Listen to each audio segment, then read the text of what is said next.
அந்த குறுவை சாகுபடிக்கு அந்த நிவாரணம் வந்து ஏற்கனவே கொடுத்தாச்சு, வழங்கியாச்சு. அரசியலே நாங்கள் தான் அப்படின்னு சொல்லிக்கிறவங்களுக்கு இது எப்படி தெரியாமல் போச்சுன்னு எனக்கு தெரியல. முன்ன பின்ன பேப்பர் படிச்சிருந்தா நாட்டில் என்ன நடக்குதுன்னு தெரிஞ்சிருக்கும். ஸ்பெஷல் பேக்கேஜ்னா நீங்கள் கொடுத்தது 134 கோடி கொடுத்துருக்கீங்க. அது அனைத்து அரசுலையும் கொடுக்கறக்கூடிய ஸ்பெஷல் பேக்கேஜ் தான். இப்போ வறட்சி நிவாரண நிதி அவங்க கேட்குறாங்க. இது ரெண்டுத்துக்கும் வித்தியாசம் தெரிஞ்சுக்க வேண்டும். இது வெறும் டெய்லி காலைல பேப்பர் படித்தா மட்டும் பத்தாது.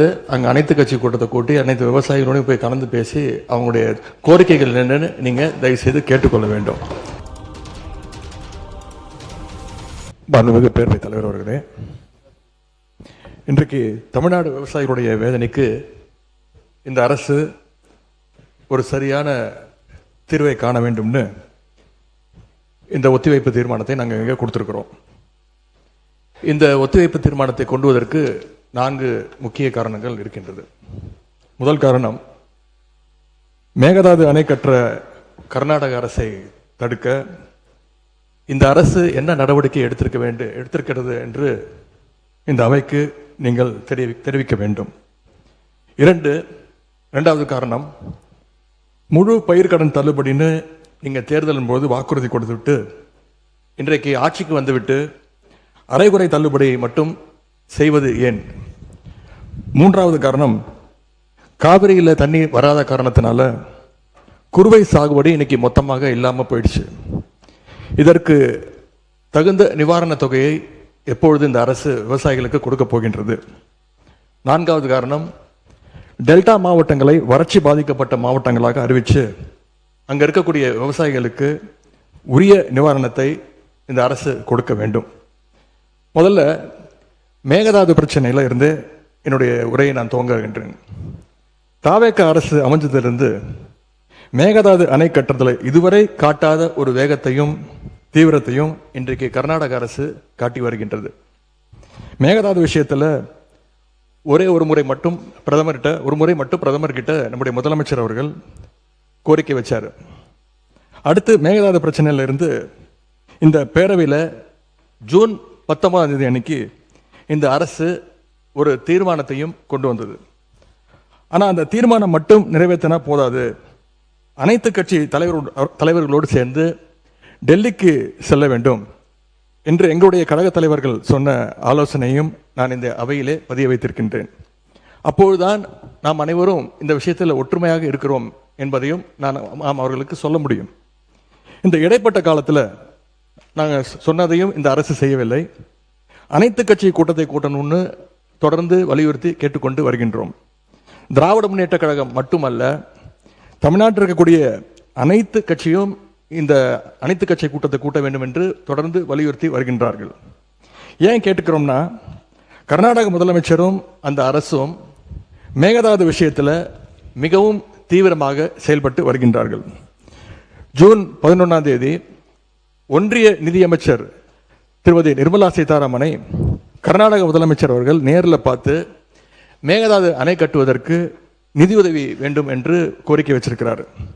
ஜூன் 12ஆம் தேதி ஒன்றிய ஜல்சக்தி துறை அமைச்சர் திரு CR பட்டீல் அவர்களை நேரில் பார்த்து மேகதாது திட்டத்திற்கு நீங்கள் ஒப்புதல் அளிக்க வேண்டும் என்று கோரிக்கை வச்சிருக்கிறார். ஜூலை 27ஆம் தேதி அன்றைக்கு நாடாளுமன்றத்தில் ஒன்றிய ஜல்சக்தி துறை அமைச்சர் இணையமைச்சர் மேகதாதுல அணை கட்ட தமிழ்நாடு, புதுச்சேரி மாதிரியான கீழ்ப்படுகை மாநிலங்கள், அதாவது லோவர் ரிப்பேரியன் ஸ்டேட்ஸ், அதனுடைய அனுமதி தேவையில்லை என்று கூறியிருக்கிறார். அதே நாள் ஜூலை 27ஆம் தேதி டெல்லியில் கர்நாடகத்தைச் சேர்ந்த அனைத்து கட்சி எம்பிக்கள் கூட்டத்தை கர்நாடக முதலமைச்சர் அவர்கள் நடத்தியிருக்கிறார். கர்நாடக அமைச்சர் திரு ராமலிங்க ரெட்டி, கர்நாடக அரசுடைய டெல்லி பிரதிநிதி, கர்நாடக அரசுடைய தலைமை வழக்கறிஞர், மூத்த அதிகாரிகள் எல்லாரும் கூட சேர்ந்து மேகதாது சம்பந்தமாக அந்த மாநில முதலமைச்சர் ஆய்வுக் கூட்டத்தையும் நடத்தியிருக்கிறார். எல்லாத்துக்கும் மேலே ஆகஸ்ட் 2ஆம் தேதி பெங்களூரில் அனைத்து கட்சி கூட்டத்தை கூட்டுறோம்னு கர்நாடக முதலமைச்சர் அனைத்து கட்சிக்கும் அழைப்பும் விடுத்திருக்கிறார். திரு சீதாராமையா, திரு பசவராஜ் பொம்மையா, திரு எடியூரப்பா, திரு குமாரசாமி, திரு வீரப்ப மொய்லி என 5 முன்னாள் முதலமைச்சர்கள் உட்பட அந்த முக்கியமான கூட்டத்தில் முக்கியமான தலைவர்கள் அனைவரும் அந்த கூட்டத்தில் கலந்து கொண்டிருக்கிறாங்க. கர்நாடக முதலமைச்சர் அந்த கூட்டத்தில் ஊடகங்களை சந்தித்து பேட்டியும் தெளிவாக கொடுத்திருக்கிறார். இப்படி அவங்க ஸ்டெப் பை ஸ்டெப்பாக ஒரு மாசத்துல பல நடவடிக்கைகளை தொடர்ந்து எடுத்துக்கிட்டு வராங்க. மாநில நலன் அப்படின்னு வந்தா அவங்க எப்படி அரசியல் வேறுபாடுகள் எல்லாம் பார்க்காம கடந்து மறந்து ஓரணியில் நிற்கிறாங்களோ, அதே போல நாமளும் நம்முடைய ஒற்றுமையை கர்நாடக அரசுக்கும் ஒன்றிய அரசும் காட்ட வேண்டும் அப்படின்னு தான் நாங்கள் அனைத்து கட்சி கூட்டத்தை தொடர்ந்து கூட்ட வேண்டும் என்று எங்களுடைய கோரிக்கையை வச்சிருக்கிறோம். விவசாயிகள் மேல அக்கறை உள்ள ஒரு அரசு இதையெல்லாம் கேட்காமல தானாகவே செய்ய வேண்டும். மாண்புமிகு சட்டமன்ற எதிர்க்கட்சி தலைவர் சிறப்பு கவன ஈர்ப்பு தீர்மானத்தில் தாங்கள் குறிப்பிட்டுள்ள அந்த செய்திகளை பற்றி மட்டும் நீங்கள் இங்கே பேச வேண்டும். விரிவாக விளக்கமாக பேசுவதற்கு மானிய கோரிக்கைகள்லாம் வருகிற போது நீங்கள் பேசிக்கொள்ளலாம். இப்போது உங்களுடைய கடிதத்தில் குறிப்பிட்டுள்ள எந்த விதியின் கீழ் நீங்கள் கொடுத்தீர்களோ அதை நான் மாற்றி சிறப்பு கவன ஈர்ப்பு தீர்மானமாக எடுத்துக்கொண்டிருக்கிறேன். சுருக்கமாக நீங்கள் கடிதத்தில் சொல்லியுள்ள அந்த பிரச்சனையை மட்டும் நீங்கள் பேசும்படி கேட்டுக்கொள்கிறேன். ஏன் அனைத்து கட்சி கூட்டத்தை கூட்ட மறுக்கிறீர்கள் என்பதுதான் சிம்பிளாக நான் கேட்கக்கூடிய கேள்வி. நாம தொடர்ந்து அழுத்தம் கொடுத்த பிறகு இப்பொழுது ஜூலை 28ஆம் தேதி அன்னைக்கு பிரதமருக்கு 2வது கடிதத்தை நம்முடைய முதலமைச்சர்கள் எழுதியிருக்கிறார்.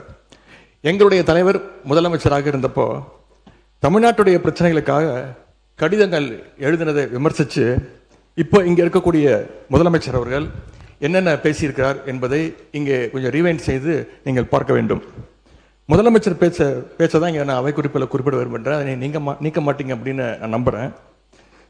ஸ்டாலின் அவர்கள் அப்பப்போ எந்திரிச்சு கடிதம் எழுதிட்டு தூங்க போயிடுவாரு, அவ்வளவுதான், அது அப்படியே கிடக்கும். மானே தேனே பொன்மானே இப்படி கடிதம் எழுதுறது எல்லாம் இனிமே வேலைக்கு ஆகாது. நான் திரும்ப ஏற்கனவே சொல்லிட்டேன். அப்புறம் நீங்கள் பேசியதை அவை குறிப்பில் நீக்க வேண்டியது வரும். நீங்கள் கொடுத்திருக்கிற விதியை நான் சிறப்பு கவன ஈர்ப்பு தீர்மானமாக எடுத்துக்கொண்டிருக்கிறேன். நீங்கள் கொடுத்து தான் பேச வேண்டும். அதெல்லாம் பேசுவதற்கு உங்களுக்கு மானிய கோரிக்கைகள் வருகிறது. மற்ற சமயத்தில் இப்போது அதை அனுமதிக்க இயலாது.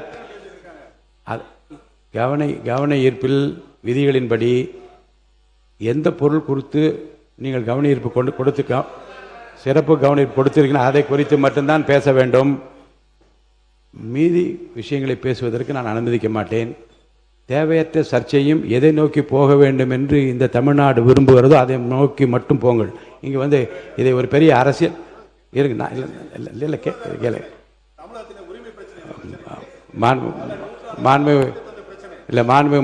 முன்னாள் முதலமைச்சருக்கும் தெரியும் இந்த ஜீவாதார பிரச்சனையை எப்படி கையாளுவது என்பதை பற்றி மாநில அரசுக்கும் தெரியும். இங்கே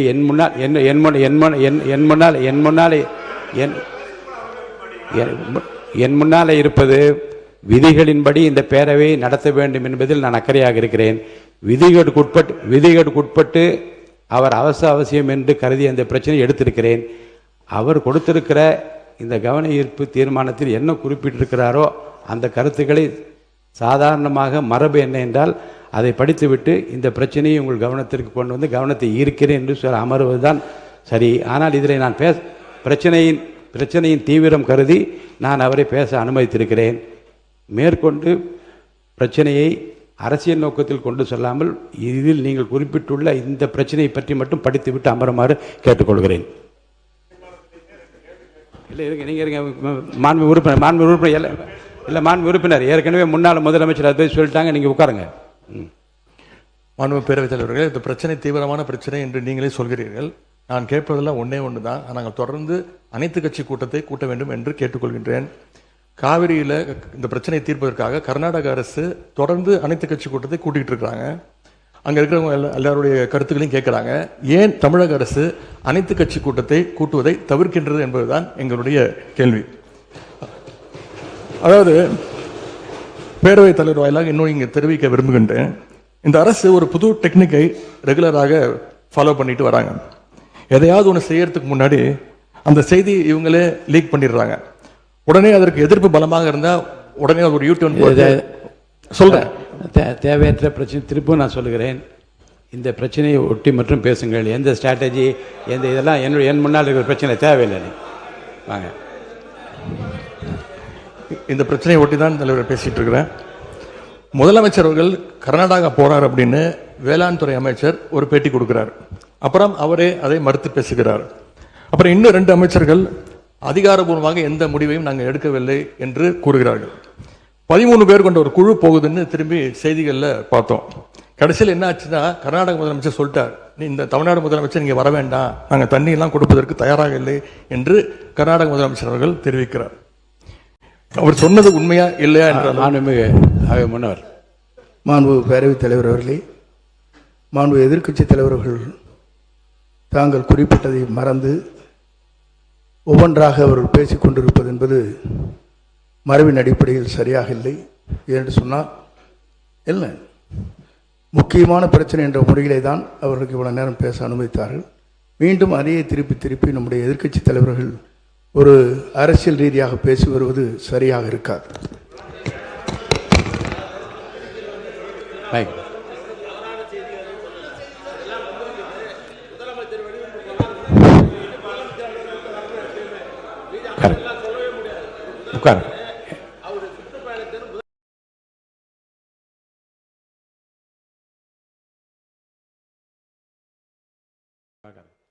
மாண்பு எதிர்க்கட்சி தலைவர்களுக்கு மீண்டும் சொல்கிறேன், சுருக்கமாக அரசின் கவனத்தை ஈர்த்து அமர்வதுதான் மரபும் விதியும். அந்த அடிப்படையில் உங்கள் பேச்சை நீங்கள் முடித்துக் கொள்ளுமாறு அன்போடு கேட்டுக்கொள்கிறேன். தவறாக எதுவும் பேசவில்லை. இல்லை, தவறு சரி. அனைத்து கட்சி கூட்டத்தை கூட்டப் போகிறீர்களா இல்லையா, எப்பொழுது கூட்டப் போகிறீர்கள்? இன்னொன்று, கர்நாடக முதலமைச்சர் சொல்றாரு, முதலமைச்சர் இங்கே வர தேவையில்லை, தமிழ்நாடு முதலமைச்சர் இங்கே வர தேவையில்லை, தண்ணி நாங்கள் கொடுக்க முடியாது, தண்ணி இல்லை அப்படின்னு கர்நாடக முதலமைச்சர் சொல்லியிருக்கிறார். இதையெல்லாம் கேட்டுதான் நான் தெளிவுபட விரும்புகின்றேன். முதல்ல தமிழக முதலமைச்சர் கர்நாடகா செல்வதாக இருந்தாரா? அப்படி இருந்தால் ஏன் செல்லவில்லை? இப்பொழுது உங்களுடைய நிலை என்ன என்பதுதான் என்னுடைய கேள்வி.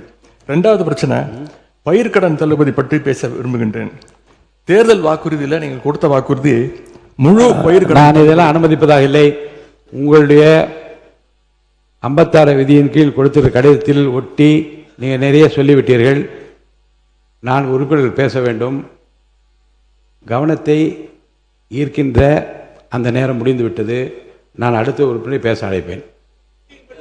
எட்டிங் வேண்டாங்க, நான் என்ன சொல்ல, நீங்கள் பாருங்க, உங்களுக்கு பேசுவதற்கு மாண்புமிகு எதிர்க்கட்சி தலைவருக்கும் மாண்புமிகு எதிர்க்கட்சிகளுக்கும் பேசுவதற்கு நிறைய அவகாசம் வேறு வேறு மானிய கோரிக்கைகள் வருகிறது. அப்போ நீங்கள் விரிவாக விளக்கமாக நீங்கள் பேசுங்க, பதில் சொல்வதற்கு அமைச்சத்தை இந்த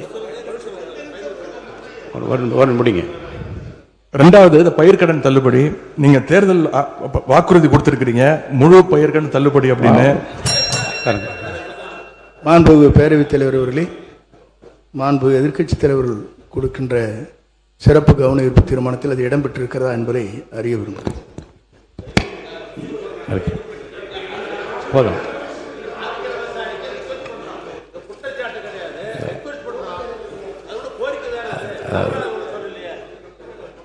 பாருங்க, கவனத்தை ஈர்க்கின்ற அந்த பிரச்சனை மாறி இது வேறு வேறு திசைகளிலே செல்லுமானால் எந்த பிரச்சனைக்காக இதை அனுமதித்தேனோ அந்த பிரச்சனை நிறைவேறாது.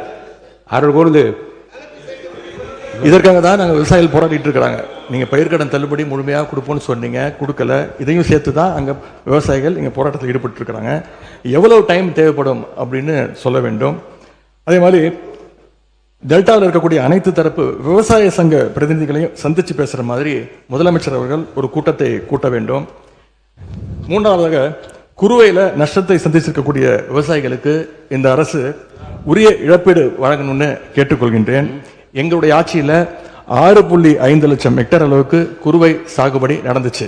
ஆனால் இன்றைக்கு இந்த வருஷம் இந்த ஆட்சியில் வெறும் 1.5 லட்சம் ஹெக்டேர் அளவுக்கு தான் குறுவை சாகுபடி நடந்திருக்கு. நீங்க ஸ்பெஷல் பேக்கேஜ்னு சொல்லி 134 கோடி அறிவிச்சிருக்கிறீங்க. அதை எத்தனை பேருக்கு கொடுத்திருக்கிறீங்க என்பதை இந்த அவையில் தெரிவிக்க வேண்டும். ஏதாவது கணக்கெடுப்பு நடத்தியிருக்கிறீர்களா? மாண்புமிகு பொதுப்பணித்துறை அமைச்சர்.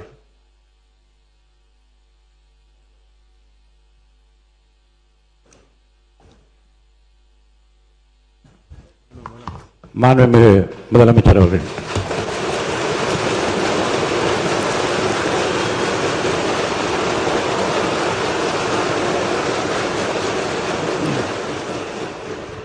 மாண்புமிகு பேரவைத் தலைவர் அவர்களே,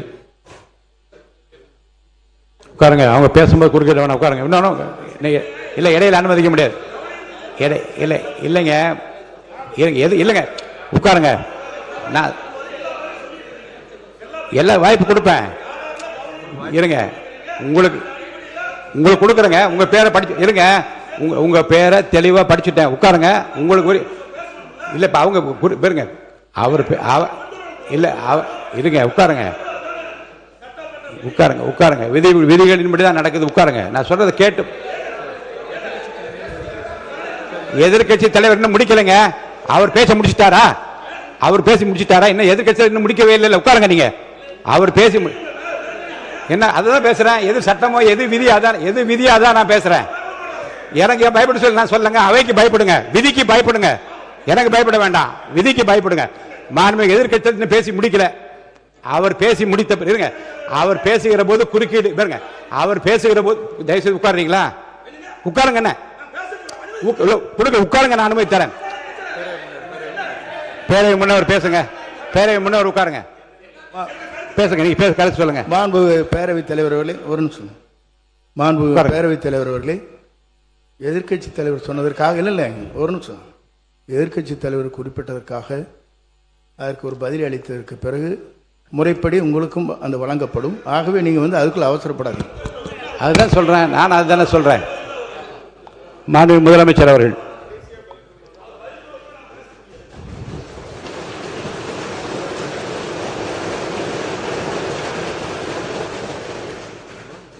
மாண்புமிகு பேரவைத் தலைவர் அவர்களே,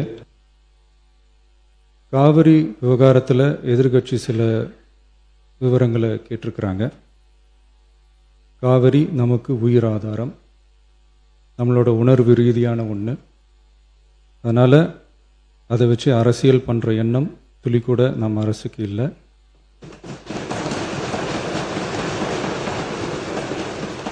அதுக்கான அவசியமும் இல்லை. மேகதாது விவகாரத்தில் நாம் எல்லாரும் சேர்ந்து தான் தீர்மானம் போட்டோம். அதை நேர்முக கடிதமாக மாண்புமிகு பிரதமர் அவர்களுக்கும் அனுப்பி வச்சிருக்கிறோம். அதோடு நாம் அப்படியே இருந்துடல. ராஜ்யசபாவில் ஒன்றிய ஜல் சக்தி துறை இணை அமைச்சர் மேகதாது அணை பற்றி முழு விவரங்களை குறிப்பிடலைன்னு தெரிஞ்சதும் காவிரி நடுவர் மன்றத்தின் இறுதி தீர்ப்பு மற்றும் மாண்புமிகு சுப்ரீம் கோர்ட் தீர்ப்பு சம்பந்தமான விதிகள் மற்றும் பத்திகளை கோட் பண்ணி மேகதாது திட்டத்துக்கு எந்த விதமான சட்டபூர்வமான அனுமதியோ நிர்வாக அனுமதியோ வழங்கக்கூடாதுன்னு மாண்புமிகு பிரதமர் அவர்களுக்கு அடுத்த நாளே நேர்முக கடிதம் எழுதினோம்.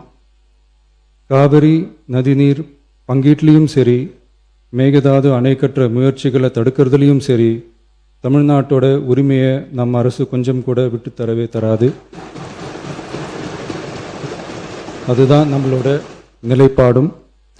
அதே நேரத்தில் கர்நாடகாவில் சில அணைகள் கட்ட ஆரம்பித்ததை பற்றியும் இதே அவையில் 1969 ஒரு விவாதம் நடந்திருக்கு. அப்போது நீர்வளத்துறை அமைச்சராக இருந்தது யார்? அப்போ அணை கட்ட விட்டது ஏன்னு கேட்டு அந்த மாதிரி சீப் பாலிடிக்ஸ்லாம் நான் பண்ண விரும்பலை.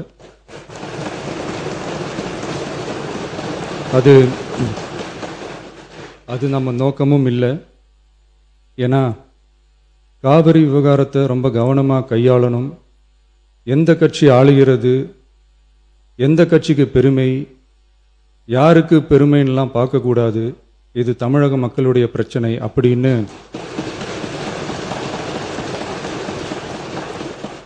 அப்போ இருந்த எதிர்க்கட்சி தலைவர் திரு கருத்திருமன் அவர்கள் சொன்னதை இந்த சபையில் சொல்ல விரும்புகிறேன்.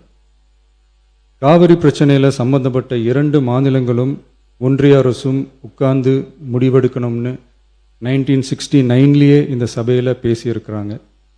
அதுக்கப்புறம் நிலைமை வேறு மாதிரியெல்லாம் போயிடுச்சுன்னும் நம்ம எல்லாருக்குமே தெரிஞ்சது தான். சட்டப்படி இந்த பிரச்சனையை அணுகிறதுல நாம் உறுதியாக இருக்கிறோம், அதில் மாற்றமே இல்லை. இருந்தாலும் ஒரு அட்டெம்ப்ட் எடுத்து பார்க்கலாம்னு தோணுனது தான் அந்த பெங்களூர் விசிட். அப்படி ஒரு விசிட் பற்றி ஃபஸ்ட்டு யோசித்து கேட்டதும் நான் தான். நாம் பெங்களூர் போக நினச்சதை பற்றி பல ஒப்பீனியன்ஸ் வந்துச்சு. நாம் போக நினச்சதுக்கு காரணம், ஒருவேளை இந்த பிரச்சனை தீர்க்கறதுக்கான ஒரு பாசிட்டிவ் சைன் கிடைச்சா நல்லா இருக்குமேன்னு ஒரு எண்ணத்தில் தான். இன்றைய காலத்தில் பகை நாடுகளை பேசி தீர்க்க பார்க்குறாங்க. பக்கத்து மாநிலத்தோட பேசி பார்த்தா என்னன்னு நினச்சேன்.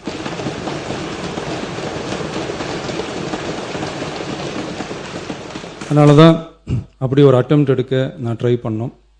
ஒருவேளை அந்த அட்டெம்ப்டில் ஒரு அவமானம் நேர்ந்தால் என்ன செய்யன்னு சில பேர் கேட்டாங்க. அப்படி நடந்தால் தமிழ்நாட்டு மக்களுக்காக அதையும் தாங்க தயாராக தான் இருக்கேன்.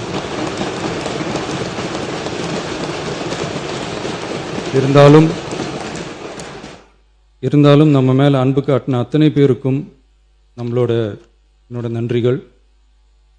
இந்த காவிரி விவகாரம் பற்றி மாண்புமிகு நீர்வளத்துறை அமைச்சர் அவர்கள் உரிய விளக்கம் அளிப்பார். அதே மாதிரி காவிரி பிரச்சனையால் பாதிக்கப்பட்ட விவசாயிகளுக்கான அந்த இன்சூரன்ஸ் பிரீமியம் அரசே கட்டுறதை பற்றி கேட்டிருந்தாங்க. அதுக்கான விரிவான பதிலை மாண்புமிகு விவசாய அமைச்சர் அவர்கள் தருவார். அப்புறம் இந்த குறுவை சாகுபடிக்கு அந்த நிவாரண தொகுப்பு பற்றி எதிர்க்கட்சியிலேருந்து கேட்டிருந்தாங்க. அந்த குறுவை சாகுபடிக்கு அந்த நிவாரணம் ஏற்கனவே கொடுத்தாச்சு, வழங்கியாச்சு. இது அரசியலே நாங்கள் தான் அப்படின்னு சொல்லிக்கிறவங்களுக்கு இது எப்படி தெரியாமல் போச்சுன்னு எனக்கு தெரியல.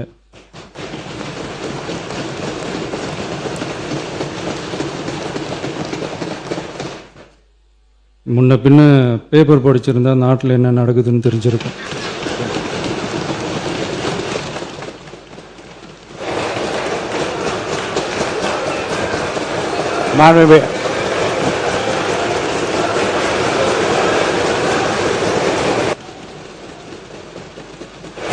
மாண்புமிகு எதிர்க்கட்சி தலைவர் சுருக்கமாக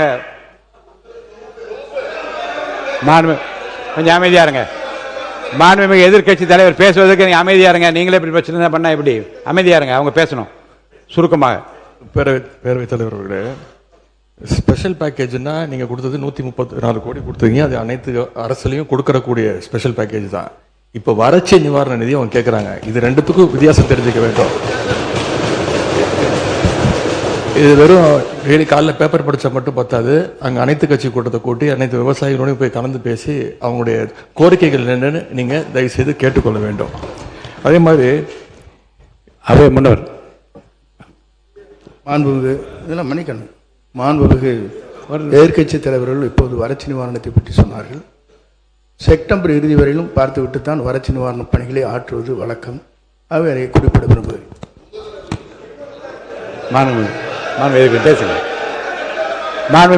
தலைவர், பேரவைத் தலைவர்களே பேச அனுமதிங்க. நீங்களே இப்படி பண்ணா எப்படி? மாண்புமிகு எதிர்கட்சி தலைவர் சுருக்கமா முடிச்சு. தலைவர்களே, நாங்கள் இன்னொன்று திரும்பி கேட்பதுதான், கர்நாடகாவில் அவங்க அனைத்து கட்சி கூட்டத்தை கூட்டி முன்னாள் முதலமைச்சர்லாம் வர சொல்லி அவங்களுடைய கோரிக்கைகள்லாம் கேட்டுக்கிட்டு இருக்காங்க, தொடர்ந்து கேட்டுட்டு இருக்காங்க. இந்த தாவேக அரசு ஏன் அனைத்து கட்சி கூட்டத்தை கூட்டுவதற்கு என்ன உங்களுக்கு பயம், என்ன உங்களுக்கு தயக்கம் என்பதை நான் கேட்டுக்கொள்ள விரும்புகின்றேன். அதே மாதிரி குறுவை பாதித்த சம்பவம் இன்னைக்கு கேள்விக்குறியாக நிலையில விவசாயிகளுடைய தொடர் கோரிக்கை டெல்டா மாவட்டங்களை வறட்சி பாதித்த மாவட்டங்களாக அறிவித்து அதற்கான உரிய நிவாரணங்களை அவங்க தொடர்ந்து கேட்டுட்டு இருக்கிறாங்க. எனவே அதையும் இந்த அரசு செய்ய வேண்டும் என்று கேட்டுக்கொள்கின்றேன். நன்றி. மாண்புமிகு உறுப்பினர் திரு கே எடப்பாடி பழனிசாமி அவர்கள். மாண்பு பேரவைத் தலைவர்களே, நான் ஏற்கனவே பேச வந்தது முதலமைச்சர் குறுக்கீட்டுக்கு பதில் அவ்வளவுதான். அனைவருக்கும் சேர்ந்து பதில் சொல்லி அதாவது குறுக்கீட்டுக்கு தான் பதில். இப்ப நீங்க பேசுங்க, உங்களுக்கு தேவைப்பட்டால் அதையும் பதில் சொல்லுங்க. 2 சிறப்பு கவன தீர்மானம் கொண்டு வந்திருக்கிறோம். ஒன்று காவிரி நதிநீர் பிரச்சனை சம்பந்தமாக ஒன்று, மற்றொன்று டெல்டா மாவட்டங்களில் குறுவை சாகுபடி செய்த விவசாயிகள் தண்ணீர் இன்றி பயிர்கள் காய்ந்து அதனால் விவசாயிகள் பாதிக்கப்பட்டிருக்கிறாங்க. அந்த பாதிக்கப்பட்ட விவசாயிகளுக்கு தேவையான நிவாரணத்தை அளிக்க வேண்டும் என்ற 2 தலைப்பின் அடிப்படையில் தான் நாங்கள் கொடுத்தோம். காவிரி நதிநீர் பிரச்சனை பற்றி நான் ஏற்கனவே இதே அவையில் நம்ம கொண்டு வந்தோம். மேகதாது பிரச்சனையும் சொன்னோம். நடுவர் மன்றத்தை பற்றி இங்கே ஒரு கருத்தை, ஒரு தீர்மானத்தை கொண்டு வந்து நிறைவேற்றிருக்காங்க. அது நான் ஏற்கனவே தெளிவாக நான் சொன்னேன். பத்திரிகையெல்லாம் வேறு விதமாக வருகின்றது. 18ஆம் தேதி கொடுக்கப்பட்ட அந்த சட்டமன்ற உறுப்பினர்களுக்கு கொடுக்கப்பட்ட அரசு தனி தீர்மானத்தில் கொடுக்கப்பட்ட அந்த வாசகத்தின் அடிப்படையில் தான் முன்மொழிஞ்சு அதன் அடிப்படையில் தான் நாங்களாம் பேசணும். ஆனால் இடை திருத்தத்தை நடுவர் மன்றம் அமைக்க வேண்டும் என்று வலியுறுத்தி இந்த தீர்மானத்தில் அவர் மாண்பு முதலமைச்சர் பதில் சொல்லிக்கிட்ட போது சொன்னார், அதை நாங்கள் ஏற்றுக்கொள்ளவில்லை. அது இப்பொழுதும் நான் சொல்லி விடுகிறேன். மாண்புமிகு அதோட கொஞ்சம் உட்காருங்க, அதை பற்றி விளக்கம் சொல்லி உட்காருங்க ப்ளீஸ், உட்காருங்க. மாண்புமிகு முதலமைச்சர் அவர்கள் அரசின் சார்பில் தீர்மானத்தை முன்மொழிந்தார்கள். எதிர்க்கட்சி தலைவர் அவர்கள் கடிதம் மூலமாக அன்று காலையே இதில் ஒரு திருத்தத்தை ஏற்றுக்கொள்ளுமாறு ஒரு கடிதம் கொடுத்திருந்தார்கள். முறையாக அது ஆய்வு செய்யப்பட்டு அந்த திருத்தம் ஏற்றுக்கொள்ளப்பட்டு அவைக்கு மாண்புமிகு முதலமைச்சர் அவர்கள் வாக்கெடுப்புக்கு விடுப்பதற்கு முன்பாக நான் சொன்னேன், திருத்தப்பட்ட திருத்தத்தோடு இந்த தீர்மானம் வாக்கெடுப்புக்கு விடப்படுகிறது என்று சொன்னேன். உங்களுக்கு 3 வாய்ப்பு இருந்தது. ஒன்று, மாண்புமிகு எதிர்க்கட்சி தலைவர் அவர்கள் பேசுகிற போதே திருத்தத்தை பற்றி குறிப்பிடுகிறார்.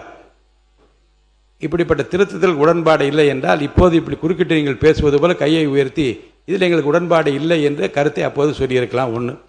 இரண்டாவதாக, திருத்தம் மாண்புமிகு முதலமைச்சர் கவனத்திற்கு கொண்டு சென்று திருத்தம் செய்யப்பட்டு திருத்தப்பட்ட தீர்மானத்தையும் அவர்கள் படிக்கின்றார்கள். திருத்தப்பட்ட அப்போதும் நீங்கள் உங்களுடைய எதிர்ப்பை தெரிவிக்கவில்லை. மாண்புமிகு முதலமைச்சர் அவர்கள் தீர்மானத்தை வாக்கெடுப்புக்கு விடுகிற போது நான் சொல்லுகிறேன், இந்த தீர்மானம் அரசின் தீர்மானம் திருத்தங்களுடன் வாக்கெடுப்புக்கு விடப்படுகிறது, ஏற்போர் ஆமன்க என்று சொல்லுகிற போது அனைவரும் ஏகமனதாக மகிழ்ச்சியாக அதை நீங்கள் ஆதரித்தீர்கள். அவையில் நடந்தது எல்லாமே குறிப்பில் இருக்கிறது. அப்போதும் எதிர்ப்பு தெரிவிக்கவில்லை. தீர்மானம் ஏகமனதாக நிறைவேறியது என்று அப்போதும் நான் ஒரு வார்த்தை சொன்னேன். வெளி மாநிலங்கள் எல்லாம் ஒற்றுமையாக இருக்கின்றார்களே என்று சொல்லுகிற நீங்கள் இந்த பிரச்சனையில் ஒற்றுமையாக இருக்க வேண்டும் என்பதும் அப்படி இருப்பதும் மகிழ்ச்சியாக இருக்கிறது என்பது கூட குறிப்பில் இருக்கிறது. ஆக 3 இடங்களிலும் உங்கள் எதிர்ப்பை தெரிவிக்காத நீங்கள் இப்போதும் அதை பற்றி பேசுவதற்கு நான் அனுமதிக்க மாட்டேன். ஏன்னால் ஏற்கனவே ஏகமனதாக ஒரு தீர்மானம் நிறைவேற்றப்பட்டிருக்கு, அதை பற்றி பேச வேண்டாம். அடுத்த கருத்து, இப்போது நீங்கள் கொடுத்திருக்கிற 55 விதியின் கீழ் கொடுத்திருக்கிற கவன ஈர்ப்பு தீர்மானத்தை பற்றி மட்டும் பேசுங்கள். மாண்புமிகு பேரவைத் தலைவர் அவர்களே, அனைத்து இந்திய அண்ணா திராவிட முன்னேற்ற கழக கட்சி மட்டுமல்ல, தமிழகத்தில் இருக்கின்ற பல்வேறு அரசியல் கட்சி தலைவர்களும், குறிப்பாக தமிழக வெற்றி கழக ஆட்சி இடம்பெற்றிருக்கின்ற அந்த கட்சியினுடைய தலைவர்கள் கூட குறிப்பிட்டிருக்கின்றார்கள். இன்றைக்கு கர்நாடகத்தில் எப்படி முதலமைச்சர் தலைமையில் அனைத்து கட்சி தலைவர் கூட்டம் கூட்டப்பட்டதோ அதே போல தமிழகத்திலும் அனைத்து கட்சி தலைவர் கூட்டத்தை கூட்டி அவருடைய கருத்துக்களை கேட்க வேண்டும். அதோட இதற்கு முந்தி இருந்த அரசாங்கம், அனைத்து இந்திய அண்ணா திராவிட முன்னேற்ற கழக அரசாங்கம் சரி அல்லது மற்ற அரசாங்கம் இருக்கின்ற பொழுது, உணர்வுபூர்வமான பிரச்சனை வருகின்ற பொழுது, காவிரி பிரச்சனை வருகின்ற பொழுது அதை ஒரு சுமூகமாக தீர்க்க வேண்டும் என்ற அடிப்படையில் விவசாயிகளுடைய பிரதிநிதிகளுடைய டெல்டா மாவட்ட விவசாயிகளுடைய பிரதிநிதிகளையும் அழைத்து அவருடைய கருத்துக்களையும் கேட்டு இந்த கருத்துக்களை எல்லாம் சட்டவர்களோடு கலந்து ஆலோசித்து பிறகு அதற்கு ஒரு அரசு ஒரு தீர்வு காண வேண்டும். இதுதான் கடந்த காலத்தில் இருந்த வரலாறு. அது மட்டுமல்ல, இன்றைக்கு கர்நாடக அரசு ஒவ்வொரு ஆண்டும் தண்ணீர் நம்முடைய தமிழகத்திற்கு தண்ணீர் கிடைக்கின்ற பொழுது போராடி வாதாடி தான் தண்ணீரை பெற வேண்டிய ஒரு நிலை இருந்து கொண்டிருக்கின்றது. இந்த ஆண்டு கர்நாடக அணையிலே போதிய தண்ணீர் இருந்தும் தண்ணீர் திறக்க மறுக்கப்பட்டது.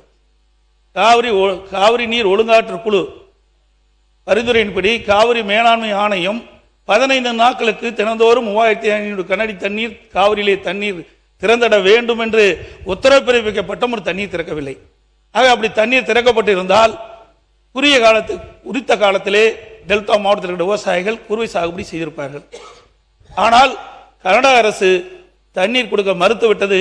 இப்பொழுது கபினி அணை நிரம்பிவிட்டது, கிருஷ்ணராஜசாகர் அணை நிரம்பிவிட்டது, ஹாரங்கி அணை நிரம்பிவிட்டது, கர்நாடகத்தில் இருக்கின்ற அணைகள்லாம் நிரம்பி உபரி நீர் தான் வந்து கொண்டிருக்கின்றது. ஏற்கனவே ஒவ்வொரு ஆண்டும் டெல்டா மாவட்டத்தில் இருக்கின்ற விவசாயிகள் குறுவை சாகுபடி செய்வார்கள்.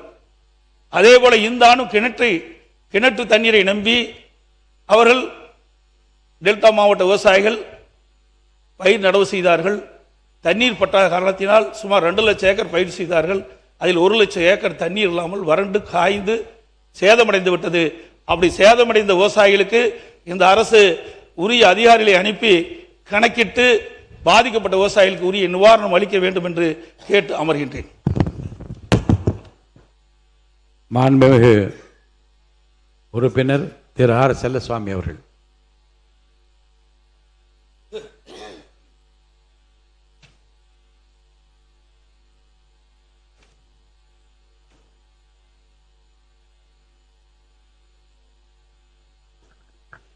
பேரவைத் தலைவர் அவர்களே, மேகதாது அணை சம்பந்தமாக அந்த அணையை கட்டக்கூடாது என்று ஏற்கனவே உச்சநீதிமன்றமும் நடுவர் மன்றமும் ஏற்கனவே முடிவு செய்த பிறகும் அந்த அணையை கட்டியே தீர்வோம் என்று சொல்வதை ஒரு காலம் ஏற்க முடியாது என்று நம்முடைய இந்த சட்டமன்றமே முடிவு செய்திருக்கிறது.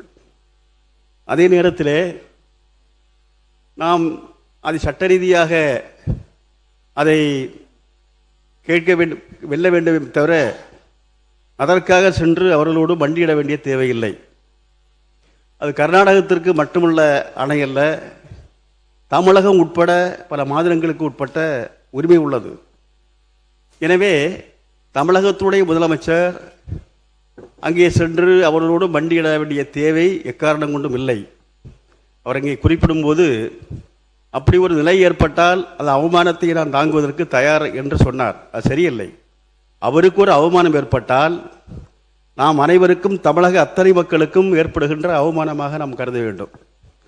அந்த முறையிலே அதுபோன்று நாம் என்பது அவர்களோடு மண்டியிட வேண்டிய தேவையில்லை என்று மார்க்சிஸ்ட் கம்யூனிஸ்ட் கட்சியின் சார்பிலே கேட்டுக்கொள்கிறேன். சர்வ கட்சி கூட்டத்தை, அனைத்து கட்சி கூட்டத்தை என்பது நாம் கூட்ட வேண்டும். அத்தனை பேருடைய கருத்தை அறிய வேண்டும். தமிழகத்துடைய அத்தனை மக்களையும் அத்தனை கட்சிகளையும் ஒருங்கிணைத்து இந்த அணை விஷயத்திலே நாம் ஒருமித்த ஒரு நிலைப்பாடை நாம் எடுக்க வேண்டும். நாம் இந்த பகுதி மக்கள் இன்றைக்கு ஒரு குறுவை சாகுபடி செய்ய முடியாமல் வாடுகின்ற அந்த விவசாயிகளுக்கு ஒரு குறித்த காலத்திலே உரிய நிவாரணத்தை தேவைப்பட்டால் கூட கொடுத்து இந்த அணைக்காக, இந்த பிரச்சனைக்காக அனைத்து கட்சி கூட்டத்தை உடனடியாக கூட்டுவதுதான் அது சரியான நிலைப்பாடாக இருக்கும் என்று மார்க்சிஸ்ட் கம்யூனிஸ்ட் கட்சியின் சார்பிலே நான் இப்போது கேட்டு அமர்கிறேன். மாண்புமிகு உறுப்பினர் திரு டி ராமச்சந்திரன் அவர்கள் சுருக்கமாக கவன ஈர்ப்பு தீர்மானத்தை என்ன நீங்கள் எழுதி கொடுத்தீங்களோ அதை ஒட்டி மட்டும் பேசணும். அதை ஒட்டி தான். மாண்புமிகு பேரவைத் தலைவர் அவர்களே, காவேரி பிரச்சனை என்பது ஒரு அரசியல் கட்சியின் பிரச்சனையோ ஒரு அரசின் பிரச்சனை அல்ல. ஒட்டுமொத்த தமிழ்நாட்டுடைய அனைத்து அரசியல் கட்சியுடைய உயிர்நாடி பிரச்சனை. காவேரி பிரச்சனையில் கருத்தியல் ரீதியாக, கொள்கை ரீதியாக மாறுபட்ட கருத்துக்கள் இருந்தாலும் இந்த அவையில் தொடர்ந்து 2014, 2015, 2018, 2022, 2026 காலகட்டங்களிலே காவேரி பிரச்சனைக்காக ஒத்த கருத்தோடு தீர்மானத்தை அனைத்து அரசியல் கட்சிகளும் ஆதரித்திருக்கின்றன. இன்னைக்கு காவேரி பிரச்சனை 2 பிரச்சனை இருக்கு. ஒன்று, நமக்கு வழங்க வேண்டிய தண்ணீரை பெற வேண்டும். அதே போல காவேரி ஆற்றின் குறுக்கே கர்நாடகாவில் மேகதாட்டில் கர்நாடக அரசு அணை கட்டுவதை தடுத்து நிறுத்த வேண்டும். இந்த 2 பிரச்சனைகளுக்கும் அனைத்து கட்சி கூட்டத்தை கூட்டி கருத்துக்களை கேட்டு சட்ட ரீதியாக எதிர்கொள்வதுதான் இதற்கு சரியான பிரச்சனை என்று ஏற்கனவே இந்த அவையில் நான் இந்திய கம்யூனிஸ்ட் கட்சியின் சார்பாக எங்களுடைய நிலைப்பாட்டை பதிவு செய்திருக்கிறோம். ஆகவே பேச்சுவார்த்தையின் மூலமாக 2 மாநிலங்களுக்கிடையே பேச்சுவார்த்தை நடத்தி இதற்கு தீர்வு எட்டப்படவில்லை. ஏற்கனவே நமக்கு பல படிப்புகள் இருக்கிறது. ஏற்கனவே முதலமைச்சராக இருந்த அண்ணா திராவிட முன்னேற்றக் கழகத்துடைய முன்னாள் முதலமைச்சர் அம்மையார் ஜெயலலிதா அவர்கள், தேவராஜ அரசு அவர்கள் முதலமைச்சராக இருந்த போது கர்நாடகாவுக்கு பேச்சுவார்த்தைக்கு சென்று அதிலே தீர்வு எட்டப்படாமல் அந்த கூட்டத்திலே குடிப்பதற்காக வைக்கப்பட்டிருந்த தண்ணீரை கூட, ஒரு சொட்டு தண்ணீர் தமிழ்நாட்டுக்கு தராதை நான் அந்த தண்ணீரை கூட குடிக்க மாட்டேன் என்ற அந்த கூட்டத்தை புறக்கணித்து வந்தவர். உச்ச நீதிமன்றம் ஆணை பிறப்பித்தது. அதுக்காக போனாங்க, தண்ணீர் தரமாட்டேன்னு சொல்லி சொன்னாங்க. அதனால வைக்கப்பட்ட குடி தண்ணீரை கூட ஒரு சொட்டு தண்ணீர் குடிக்காம புறக்கணிச்சாங்கன்னு சொல்ல வர, தப்பா சொல்ல. மாண்பு உறுப்பினர், நீங்கள் கொடுத்திருக்கிற அந்த தீர்மானத்தை ஒட்டி பேசுங்க சொல்வது காரணம் என்ன? இருங்க, 2 மாநிலங்களுக்கிடையே, 2 மாநில மக்களுக்கிடையே பல்வேறு நிகழ்வுகள் நடந்திருந்தாலும் அவற்றையெல்லாம் நீங்கள் திரும்ப திரும்ப சொல்வதன் மூலமாக எந்த இடத்திலும் வெறுப்புணர்வு வளராமல் பார்த்து கொள்ள வேண்டிய கடமை நமக்கு இருக்கிறது. அதெல்லாம் தண்ணி குடிக்கல நிகழ்வுகளை சொல்லாமல் நீங்கள் கொடுத்துருக்கிறது என்ன கொடுத்துருக்கீங்க? காவிரி ஆற்றின் குறுக்கே கர்நாடகம் மேகதாது அணை கட்டுவதை தடுத்து நிறுத்தி காவேரியிலிருந்து தமிழ்நாட்டுக்கு தண்ணீரை சட்ட ரீதியாக பெற வேண்டிய அவசியம் குறித்து அதோட அந்த ரெண்டு கருத்தை தான் சொல்ல வரேன் பேரவைத் தலைவர் அவர்களே. இல்லை, அதனால மற்ற கர்நாடக அரசு அங்கே நடந்த நிகழ்வு இதெல்லாம் விளக்கமாக சொல்ல வேண்டிய அவசியம் இல்லை. பொதுமக்கள் மத்தியில் ஏற்பட்டுள்ள பதட்ட நிலை குறித்து கவனத்தை ஈர்த்து அமர்கிறேன் தான் அனுமதிக்கணும். ஆனால் பிரச்சனையினுடைய தீவிரம் குறித்து அவசியம் குறித்து நான் பேச அனுமதித்திருக்கிறேன். சுருக்கமாக பேசி முடியும். உரிமைக்காக நான் சொல்ல வரேன். நம்முடைய மாண்பு முதலமைச்சர் வந்து நல்லெண்ணத்தோடு விவசாயிகளை பாதுகாக்கணும் சொல்லி பேச்சுவார்த்தை நடத்த அவமானம் தாங்கினால் கூட பேச்சுவார்த்தை நடத்தி உரிய நீரை பெற்றுத்தரணும் சொல்லி நல்ல முயற்சி எடுத்தாரு. ஆமா, இதற்கு ஏற்கனவே நமக்கு படிப்பினை இருக்கு, தீர்வு எட்டப்படாது. ஆகவே அனைத்து கட்சி தலைவர்களை டெல்லிக்கு அழைத்து சென்று நாட்டுடைய பிரதமரை சந்தித்து ஒன்றிய நீர்வளத்துறை அமைச்சரை சந்தித்து தமிழ்நாட்டு மக்களும் இதில் ஒன்று. அமைச்சர் அவர்கள். மாண்புமிகு பேரவைத் தலைவர் அவர்களே, மாண்புமிகு எதிர்க்கட்சி தலைவர் மற்றும் மற்ற உறுப்பினர்கள் அனைவரும் பேசும் பொழுது அனைத்து கட்சி கூட்டத்தை கூட்ட வேண்டும் என்று கேட்டுக்கொண்டார். அதாவது இந்த சபையில ஒரு மனதாக எல்லோரும் சேர்ந்து அனைவரும் சேர்ந்து கருத்தாக உட்காருங்க. அவர் பேசி முடிக்கட்டும். இல்ல, நான் பேசி முடிச்சுக்கிறேன். உட்காருங்க. மாண்புமிகு பேரவைத் தலைவர் அவர்களே, உட்காருங்க. இல்ல, முடிச்சுக்கிறேன். மாண்புமிகு பேரவைத் தலைவர் அவர்களே, உட்காருங்க. அனைத்து கட்சிகளும் சேர்ந்து ஒருமித்த கருத்தாக தான் நம்ம தீர்மானம் நிறைவேற்றணும். அதை தாண்டியும் இப்பொழுது எதிர்க்கட்சி தலைவர் அவர்களும் மற்றவர்களும், முக்கியமாக எதிர்க்கட்சி தலைவர், அதாவது அனைத்து கட்சி கூட்டத்தை கூட்ட என்ன பயம்னு கேட்கிறார். 3 வருடங்களாக யாரை பார்த்தும் பயப்படாத எங்களுடைய தலைவர் இதுவரை எந்த பயமும் யாரை பார்த்தும் எந்த விதத்திலும் பயந்தது கிடையாது. 3 வருடமா நீங்களும் அதான் பார்த்துட்டு இருக்கீங்க. யாரை பார்த்தும் பயம் இல்லை. ஒரே ஒரு விஷயத்தை சொல்லிக்கிறோம். நாளை, அதாவது எங்களுடைய முதலமைச்சர் சார்பாக நாளை டீலிமிட்டேஷன், அதாவது முக்கியமான பிரச்சனை, முக்கியமான பிரச்சனை டீலிமிட்டேஷன் சார்பாக அனைத்து எம்பிக்கள் கூட்டத்தை முதலமைச்சர் கூட்டியிருக்கிறார். அனைத்து எம்பிக்கள் பிரச்சனை குறித்து நாளை டீலிமிட்டேஷன் சார்பாக, தமிழக உரிமைக்காக முக்கியமான பிரச்சனை சார்பாக நாளை முதலமைச்சர் அனைத்து எம்பிக்கள் கூட்டத்தை கூட்டியிருக்கிறார். அதற்கு திமுக எம்பிக்கள் கலந்து கொள்வார்கள் என்பதை எதிர்க்கட்சியை தெரிவிக்குமாறு கேட்டுக்கொள்கிறேன்.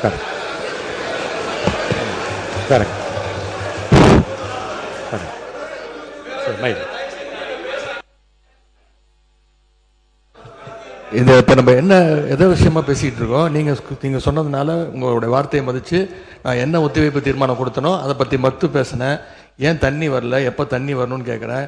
அனைத்து கட்சி கூட்டத்தை எப்போ கூட்டுவேன்னு கேட்குறேன். பயிர்க்கடன் தள்ளுபடி எப்போ பண்ணுவீங்கன்னு கேட்குறேன். அதுக்கு சம்பந்தமே இல்லாமல் நம்முடைய அமைச்சர் அவர்கள் வேற ஏதோ திசை திருப்ப பார்க்குறாரு. இல்லை, மாண்புமிகு பள்ளிக்கல்வித்துறை அமைச்சர்.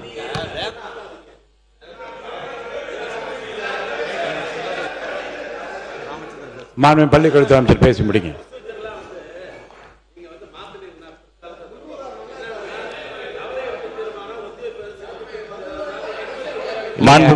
இருங்க, ஒரு நிமிஷம் உட்காருங்க. நான் மாண்புமிகு உறுப்பினர் நீங்க ஒரு சீனியர், நீங்க உட்காருங்க. நீங்க ஒரு சீனியர் மெம்பர். நானே உங்களிடமிருந்து இந்த அவையை தெரிந்து கொள்ளட்டும், அல்லது நான் சொல்வதை விதியை அவையும் தெரிந்து கொள்ளட்டும்.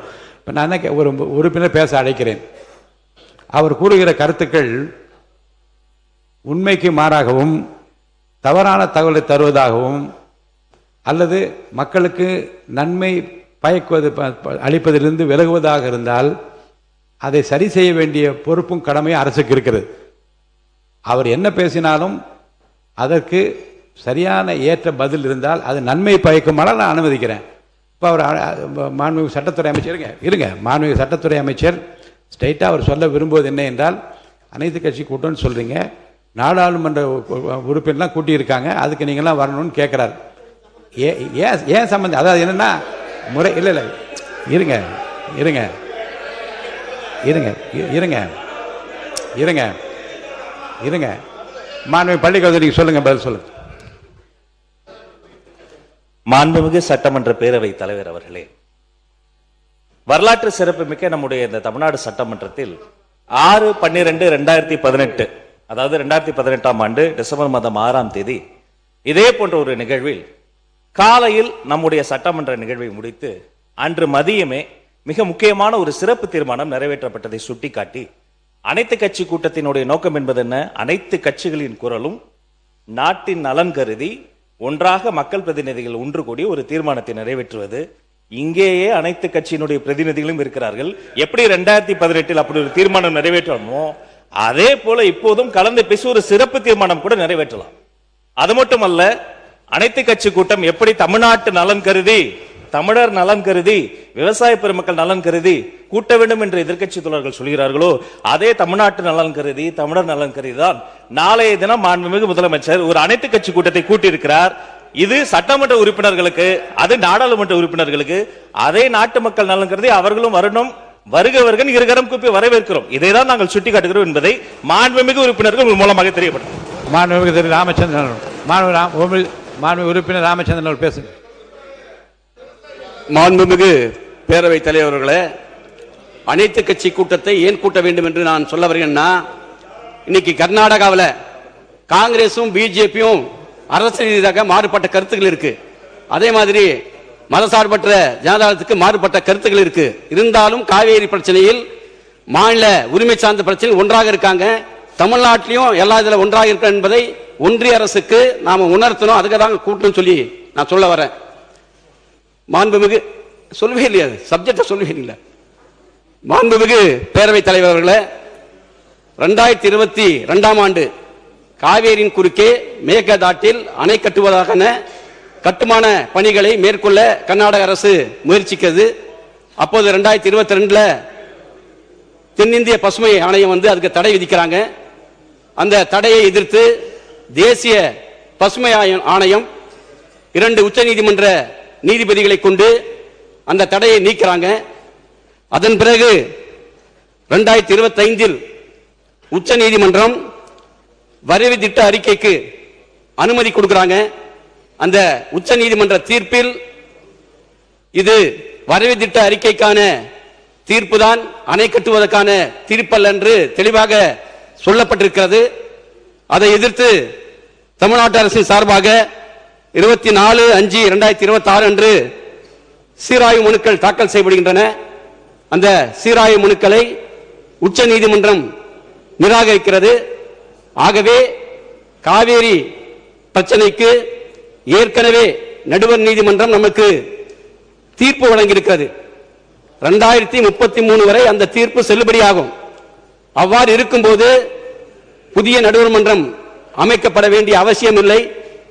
அதோடு இல்லாமல் இன்றைக்கு ஏற்கனவே நாட்டுடைய குடியரசுத் தலைவர் பிரணாப் முகர்ஜி அவர்கள், மாண்புமிகு அவை முன்னவர்கள், மாண்புமிகு பேரவைத் தலைவர் அவர்களே, எதிர்க்கட்சி தலைவர் பேசுகிற போதும் இதை சொன்னார்.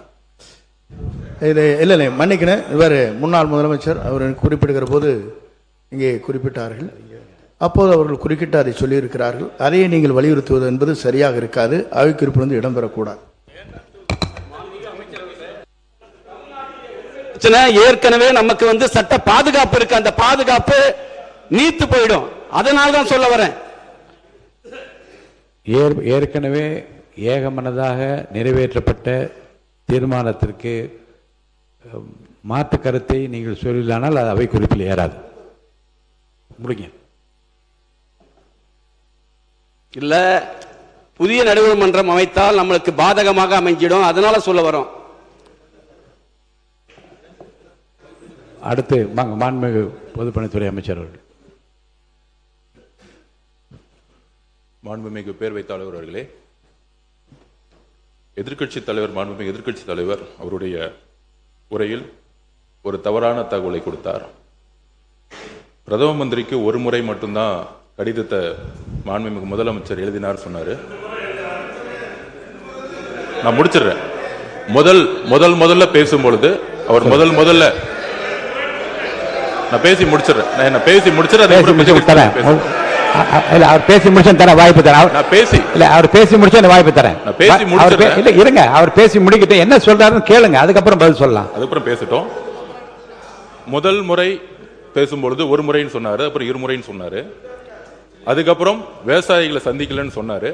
ஒரு தகவல், இன்றைக்கு மதியம் டெல்டா உடைய அனைத்து விவசாய சங்கத்திலே நீர்வளத்துறை அமைச்சராக இருக்கட்டும், பொதுப்பணித்துறை அமைச்சரோடும் மூத்த அமைச்சர்களை முதலில் சந்திக்க சொல்லி இன்று மதியம் 3:30 மணி அளவில் சந்திக்க ஒரு நிமிஷம் ஒரு தகவலை கொடுக்கிறோம். ஒரு நிமிஷம்.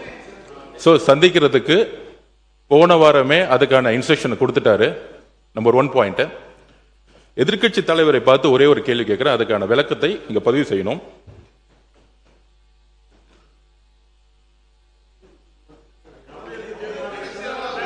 கர்நாடக அரசு மேகதாது அணை கட்டுவதற்கான அதாவது என்ன கொஞ்சம் பேச விடுங்க. ஏன்னா எதிர்க்கட்சி தலைவர் கேட்டதுக்கு ஒரு பதில் மட்டும் நான் கேட்கணும். அவர்கிட்ட ஒரே ஒரு கேள்வி கேட்டுக்கிறேன்.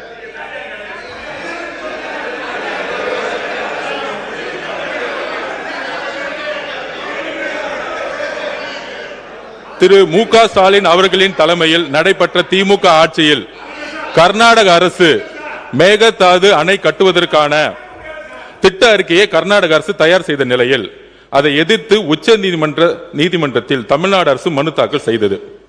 அந்த மனுவை உச்ச நீதிமன்றம் 13/11/2025 அன்று தள்ளுபடி செய்தது. தமிழ்நாடு அரசின் மனுவை உச்ச நீதிமன்றம் தள்ளுபடி செய்ததை எதிர்த்து அன்றைய திமுக அரசு மீண்டும் உச்ச நீதிமன்றம் சீராய்வு மனுவை தாக்கல் செய்தது. அந்த சீராய்வு மனுவும் 15/4/2026 அன்று உச்ச நீதிமன்றத்தால் தள்ளுபடி செய்யப்பட்டது. அதையடுத்து மறு சீராய்வு மனுவை அன்றைய திமுக தலைமையிலான தமிழ்நாடு அரசு உச்ச நீதிமன்றத்தில் தாக்கல் செய்தது. தமிழக உரிமையை காக்கும் கடைசி வாய்ப்பாக இருந்த அந்த மனு மீதும் கவனமாக உரிய வாதங்களை வலுவாக முன்னாள் முதலமைச்சர் திரு மு.க. ஸ்டாலின் அவர்கள் தலைமையிலான திமுக அரசு எடுத்து வைக்கவில்லை.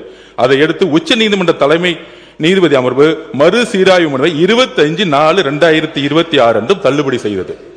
3 முறை தள்ளுபடி செய்ததுக்கான விளக்கத்தை மாண்புமிகு எதிர்க்கட்சி தலைவர் இங்கு விளக்க வேண்டும். இந்த உச்சநீதிமன்றத்தில் இந்த டிபிஆர் கேஸ தள்ளுபடி ஏன் சந்திச்சுன்னு அவங்களுடைய திமுக ஆட்சியில தான் இந்த மேகதாது விஷயமா உச்சநீதிமன்றத்தில் 3 முறையும் தள்ளுபடி செஞ்சாங்க. அது எதனால தள்ளுபடி செஞ்சு எதிர்க்கட்சி தலைவர்கள் சொல்லட்டும். நாங்கள் புதிய அரசை எங்களுடைய மாண்புமிகு முதலமைச்சர் வந்திருக்கோம். 3 முறை உச்ச நீதிமன்றத்தில் திமுக தலைமை அரசு மேகதாது அப்பீல்ல ஏன் தோத்தாங்கிறத எதிர்க்கட்சி தலைவர் சொல்லட்டும். ஒருத்தர் அவங்க பேச போறாங்க. மாண்புமிகு உறுப்பினர் உட்காருங்க, அவங்க பேசட்டும். யாராவது ஒருத்தர் பேசுங்க.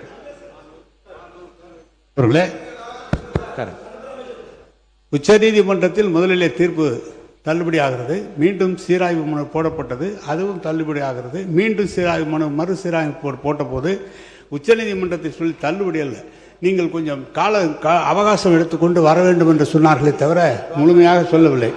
ஒன்று. ரெண்டாவது, மாண்பு அமைச்சர் பெருமக்கள் முதலமைச்சரை புகழ்ந்து பேசுவது என்பது இயல்பு, அவர் பேசட்டும், அதெல்லாம் ஒன்று, எந்த விதமான மாறுபாடான கருத்து அல்ல. அவர் 3 ஆண்டு காலம் யாரை கண்டு பயப்பட வேண்டும் என்று சொல்லி முதலமைச்சரை குளிர்ப்பது இல்லை. அதை இங்கேருந்து ஒருத்தர் மாற்றி பேசி நீங்கள் யாரை பாராட்டுன்னு நினைக்கிறீங்களோ அது சண்டை வளர்க்குறதா இருக்குது. நீங்கள் நல்லபடியாக அந்த மேகதாது பிரச்சனையில் நம்முடைய ஒற்றுமையை பற்றி பேசுகிற போது இதுபோல் கருத்து மாறுபாடு தேவையில்லை என்னுடைய கருத்து. எனவே கழக அரசு நமது தளபதி முன்னாள் முதலமைச்சர் அவர்கள் மேகதாதை பற்றி ஒரு நாள் கூட தாமதம் செய்யாமல் அடுத்த நடவடிக்கைகள் எடுத்திருக்கிறார் என்பதுதான் வரலாறு. மாண்புமிகு உறுப்பினர் சௌமியா அன்புமணி அவர்கள் வாங்க. நிறைய பேசிட்டீங்க. நீங்க கொடுத்து பாருங்க, நீங்க கொடுத்து பாருங்க, நீங்க கொடுத்து பெருமக்கள் பேசியிருக்காங்க, சட்டமன்றத்தில் பேசியிருக்காங்க பாருங்க. தயவுசெய்து அமருங்க. காவிரி ஆற்றின் குறுக்கே கர்நாடகத்தில் மேகதாது அணை கட்டப்படுவதை குறித்து அதை தடுத்து நிறுத்த தமிழ்நாட்டுக்குரிய தண்ணீரை சட்ட ரீதியாக பெற வேண்டிய அவசியம் குறித்து நிறைய பேசிட்டீங்க. இது போதுமானது. மாண்பு உறுப்பினர் சௌமியா அன்புமணி அவர்கள்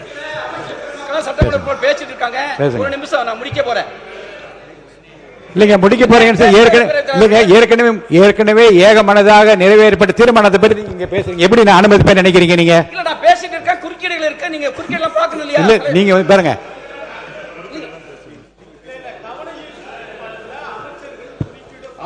குறுக்கிடுவாங்க. அமைச்சர் தவறான தகவல் தரப்பட்டால் அமைச்சர் குறுக்கிடுவதற்கு நான் அனுமதிப்பேன்.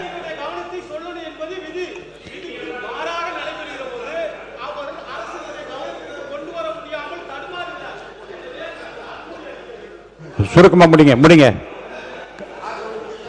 மாண்புமிகு பேரவைத் தலைவர்களே, காவிரி மேலாண்மை ஆணையம் 3500 கன அடி வந்து ஒரு நாளைக்கு திறந்து விடணும்னு சொல்லி தீர்ப்பு வழங்கியிருக்கு. அதை கூட வழங்க கர்நாடகா வந்து மறுக்குது. இப்போ அங்கே மழைப்பொழிவு அதிகமாக இருப்பதால அணைகளாக நிரம்பி இருக்கிறதுனால இன்னைக்கு 35,000 கன அடி தண்ணீர் வந்துட்டு இருக்கு. நம்ம குறுவை சாகுபடி செய்யணும்னா அதே மாதிரி நம்மளுக்கு வந்து 40 TMC தண்ணீர் தேவைப்படுகிறது. இன்னைக்கு ஏற்கனவே குறுவை வந்து சாகுபடி வந்து இன்னைக்கு பயிர்கள்லாம் காஞ்சி போச்சு. ஆகவே உரிய நிவாரணம் ஒரு ஏக்கருக்கு 25,000 ரூபாய் கொடுக்கணும். அதே மாதிரி பார்த்தீங்கன்னா விவசாய தொழிலாளிகள் வந்து வாழ்வாதாரம் பாதிக்கப்பட்டிருக்கு. அவங்க குடும்ப அட்டைக்கு 5,000 ரூபாய் வழங்கணும்னு சொல்லி இந்திய கம்யூனிஸ்ட் கட்சியின் சார்பாக அரசின் கவனத்தை ஈர்த்து அமர்கிறேன். நன்றி, வணக்கம். மாண்புமிகு உறுப்பினர் முனைவர் சௌமியா அன்புமணி அவர்கள் சுருக்கமாக பேசணும். நீங்கள் கொடுத்துருக்கிற அந்த கவனீர்ப்பு தீர்மான நகல் நான் வச்சுருக்கேன், அதை ஒட்டி மட்டும் பேசுங்க. மானிய கோரிக்கைகள் பேசுவதற்கு நிறைய வாய்ப்பு இருக்கிறது. அடுத்தடுத்து பொது விவாதம் இருக்குது. 1 மணி நேரம் இதுக்காக, இந்த ஒரு தீர்மானத்துக்காக இந்த பிரச்சனையினுடைய அவசியம் கருதி நான் அனுமதித்தேன். நீங்கள் அதற்கேற்ற வகையில் உங்கள் பேச்சை தொடரலாம். இது முடித்துவிட்டு அமைச்சர் வந்து பதில் சொல்லணும். மாண்புமிகு பேரவைத் தலைவர் அவர்களுக்கும், மாண்புமிகு முதலமைச்சர் அவர்களுக்கும், மாண்புமிகு சட்டமன்ற உறுப்பினர்கள் அனைவருக்கும் வணக்கத்தை தெரிவித்துக் கொண்டு, இந்த மேகேதாட்டு அணை கட்டக்கூடாது என்ற இந்த தீர்மானத்தில் பேச வாய்ப்பளித்ததற்கு நன்றியை தெரிவித்துக் கொள்கின்றேன். வருஷத்துக்கு 750 TMC தண்ணீர் காவிரியில் வருகிறது என்பதுதான் ஒரு கணக்கு. அதில் வந்து கர்நாடகாவுக்கு 285 TMC தான் அவங்களுக்கு உரிமை. தமிழ்நாட்டுக்கு 404 TMCக்கு மேலே உரிமை இருக்கிறது. ஆனால் அது குறைஞ்சி பேச்சுவார்த்தையின் மூலமாக இன்னைக்கு 175.25 TMC, பாண்டிச்சேரிக்கு 7 TMC, கேரளாவுக்கு 30 TMC. ஆனால் இந்த 175.25 TMCயை ஒரு மாதமும் ஒரு டைம் டேபிள் போட்டு அவங்க கர்நாடக அரசு நமக்கு தந்திருக்கணும். இது வரைக்கும் வரலாற்றிலேயே கிடையாது. அப்படி டைம் டேபிள் போட்டு இந்த மாதம் ஒரு 12 TMC, அடுத்த மாதம் 32 TMC தந்ததே கிடையாது. நமக்கு ஜூன் மாதம் 9.18 TMC தண்ணீரை கர்நாடக அரசு நமக்கு திறந்து விட்டிருக்க வேண்டும். ஆனால் கடந்த ஜூன் மாதம், அதாவது இந்த 2026 2 மாசத்துக்கு முன்னாடி அவங்க திறந்து விட்ட தண்ணீருடைய அளவு 2 TMC தான். ஜூலை மாசம் 31.24 TMC தண்ணீர் திறந்து விட்டிருக்க வேண்டும். 1 TMCக்கும் குறைவான தண்ணி தான் திறந்து விட்டுருக்காங்க. அப்படின்னா அந்த சட்டத்தையோ தார்மீக நடவடிக்கையோ காவிரி ஆணையத்துடைய தீர்ப்பையோ உச்ச நீதிமன்ற தீர்ப்பை எதையுமே கர்நாடக அரசு மதிக்கவே இல்லை. இது வரைக்கும் அவங்க திறந்து விட்டதே இல்லை. நமக்கு அதனாலதான் குறுவை சாகுபடிக்கு பாதிப்பு ஏற்பட்டிருக்கு. குறுவை சாகுபடி பண்ண முடியல, அதனாலதான் விவசாயிகள் பாதிச்சிருக்கிறாங்க. இது வந்து எப்படி பார்க்கணும்னா, நமக்கு வர வேண்டிய தண்ணிய அவங்க கொடுக்கல. ஆனா எப்படி இந்த ஆடிப்பெருக்குல தண்ணி வந்தது? ஆடி 18 வந்து போச்சு. ஞாயிற்றுக்கிழமை எல்லாரும், திங்கக்கிழமை எல்லாம் சேலம் தருமபுரி மாவட்டங்கள் ஆடிப்பெருக்கு விழாவை கொண்டாடி இருக்காங்க. அந்த காவிரி தண்ணி எங்க வந்ததுன்னு யோசிக்கலாம்.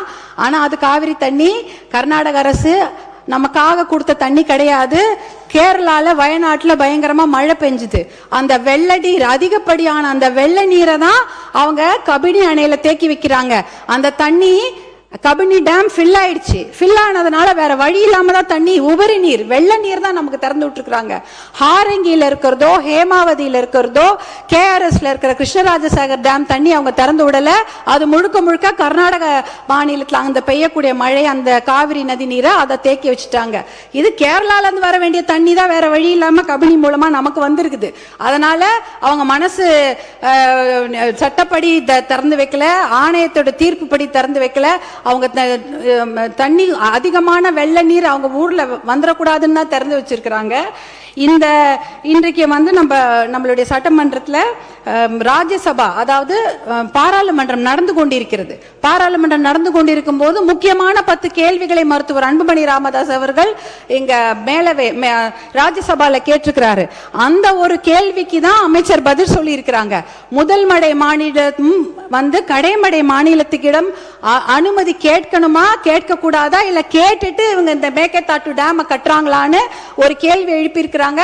அப்பொழுதுதான் நாங்க அமைச்சர் பதில் சொல்லியிருக்கிறாரு, முதல் மடை மாநிலங்கள், அதாவது இந்த கடைமடை மாநிலங்களான தமிழ்நாடு போல மாநிலங்கள் கிட்ட முதல் மடை மாநிலங்கள் அனுமதி கோர தேவையில்லை என்ற ஒரு தகவலை டெல்லியில அந்த அமைச்சர் சொல்லியிருக்கிறாங்க.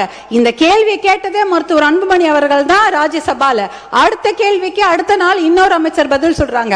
அந்த கேள்வி என்னன்னா, detail project report for Mekedatu dam, அதற்கு இந்த உச்ச நீதிமன்றமோ இல்ல பாராளுமன்றம் அனுமதி கொடுத்திருக்குதா, நீர்வளத்துறை அமைச்சர்கள் அனுமதி கொடுத்திருக்கிறார்களா அப்படி என்ற கேள்வியை மருத்துவர் அன்புமணி ராமதாஸ் அவர்கள் எழுப்புகிறார்கள். அந்த கேள்விக்கு தான் நீர்வளத்துறை அமைச்சர், மத்திய அரசு நீர்வளத்துறை இணையமைச்சர் பதில் சொல்லியிருக்கிறாரு. அப்படிப்பட்ட விரிவான தகவல் அறிக்கை டிபிஆருக்கு எந்த அனுமதியும் பாராளுமன்றம் தரவில்லை, அமைச்சகம் தரவில்லை என்ற பதிலை சொல்லியிருக்கிறாங்க. இந்த கேள்விகளை கேட்டு பதிலை பெற்றதே மருத்துவர் அன்புமணி அவர்கள் தான். அப்படி இருக்கும்பொழுது அவருடைய சஜஷன் என்ன, அனைத்து கட்சி கூட்டத்தை கூட்டுங்க, ஒரு ஒற்றுமையான ஒரு நிலையை எடுத்துட்டு போய் நம்ம டெல்லியில போய் பார்க்கணும் என்ற அந்த சஜஷன் தான். இன்னும் ஒரு முக்கியமான விஷயம், சட்ட முன்னெடுப்புகளை நாம கண்டிப்பாக செய்ய வேண்டும் மாண்புமிகு பேரவைத் தலைவர் அவர்களே. ஏனென்றால் மேகதாட்டு டேம் எங்க கட்ட போறாங்க தெரியுங்களா? நம்ம தமிழ்நாடுல இருந்து 4 கிலோமீட்டர் தூரம். இந்த மத்த பிச்சை டேம்லாம் எங்கேயோ தள்ளி 200 கிலோமீட்டர் 300 கிலோமீட்டர் தூரத்தில் இருக்குது. கர்நாடக அரசு proposed site for construction of Meketatu dam is just 4 kilometers away from our state Tamil Nadu. 4 kilometre Krishnagiri Dharmapuri பார்டர்லயே 4 கிலோமீட்டர் கட்டுறாங்க. எதுக்கு கட்ட போறாங்க? ஒரு சொட்டு தண்ணி கூட தமிழ்நாட்டுக்கு வரக்கூடாது. வரக்கூடிய அத்தனை தண்ணியும் எல்லா டேம்லயும் சேர்த்து வச்சுட்டு மேகதாட்டுல 70 TMC தண்ணியை புடிச்சு வச்சுக்கிட்டு ஒரு சொட்டு நீர் கூட தமிழ்நாட்டுக்கு வரக்கூடாது என்பதற்காக தான் தமிழ்நாட்டுக்கு மிக அருகில் டேம் கட்டுறாங்க. அந்த மேகதாட்டு டேம் கட்டினாங்கன்னா 3 வனவிலங்கு சரணாலயங்கள் அந்த டேம் கீழே போயிடும். 12,500 ஏக்கர் காடுகள் அழிந்துவிடும். புலிகள் சாங்சுவரி இருக்கு, பிலிகிரி ரங்கநாத சுவாமி கோவிலுடைய புலிகள் காப்பகம் இருக்கிறது, காவேரி வைல்ட் லைஃப் சாங்சுவரி இருக்கிறது, அதே சமயம் மாதேஸ்வரன் மலை சாங்சுவரி, அத்தனை வனவிலங்கு சரணாலயம் இருக்கக்கூடிய நீர்வேம்பு நீர் மருந்து மரங்கள் 700 வருஷம் பழமையான மரங்கள்லாம் தண்ணியில போயிடும். நீர் நாய், சாம்பல் நீர் ஆட்டர்ஸ், அப்புறம் மகாசீர்னு மயில் கண்ட மீனுங்க, 4 கொம்பு மானு எல்லாமே அழிஞ்சிரும். இதெல்லாம் அழிச்சிட்டு தான் மேகதாட்டு டேம் கட்ட போறாங்க. சுற்றுச்சூழல் பாதிப்பு மிகப்பெரிய அளவில் இருக்கும். இதற்காக சுற்றுச்சூழல் கேஸ நம்ம நிறைய போட்டு இந்த டேமை கட்ட விடாம நம்ம தடுத்தணும். 2 ஆப்ஷன் தான் தலைவர் அவர்களே. ஒன்னு மேகதாட்டு டேம் கட்டணும், இல்ல மேகதாட்டு டேம் கட்டக்கூடாது. இதுல நடுவுல என்ன முயற்சி? we don't need the dam, அவ்வளவுதான். no dam, no need of the dam. இதுக்கு நடுவுல முயற்சி என்ன இருக்கு? அந்த முயற்சியே தேவையில்லைங்கிற. மேகதாட்டு டேம் கட்டக்கூடாது, அவ்வளவுதான். இதுல நடுவுல இந்த நான் முயற்சி பண்றதுல தேவையில்லாத ஒரு விஷயம். அனைத்து கட்சியை கூட்டத்தை கூட்டி கண்டிப்பாக ஒரு ஒத்த முடிவோட நம்ம டெல்லிக்கு போக வேண்டும் என்பதுதான் பாட்டாளி மக்கள் கட்சியின் கோரிக்கை. மிக்க நன்றி.